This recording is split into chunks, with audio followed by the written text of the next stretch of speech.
So last time I asked a question and like I quite didn't understand well, so I would like to ask it again, that if somebody extravagantly praises me but then I talk to him for a little, then I remember that he should say Allahumm Barek.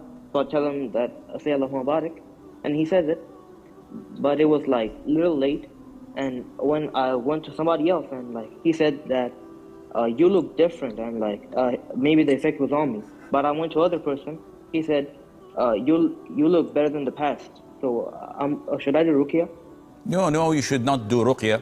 You should stop this nonsense of having this OCD, fearing every step of your way that something bad happened, an evil eye, envy, black magic, jinn possession. I don't know what's happening. This kind of superstition destroys your iman, because you have zero tawakkul on Allah. You don't trust Allah anymore. So you have to stop this nonsense, not do Ruqyah. You have nothing wrong with you.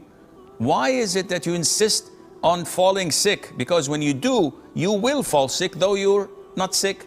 All doctors, all scholars, all shuyukh say you have nothing wrong with you, but you keep on insisting, no, I'm gonna die. There's something wrong. I don't look good. If you keep on telling yourself like this, you're gonna fall sick. So stop this nonsense.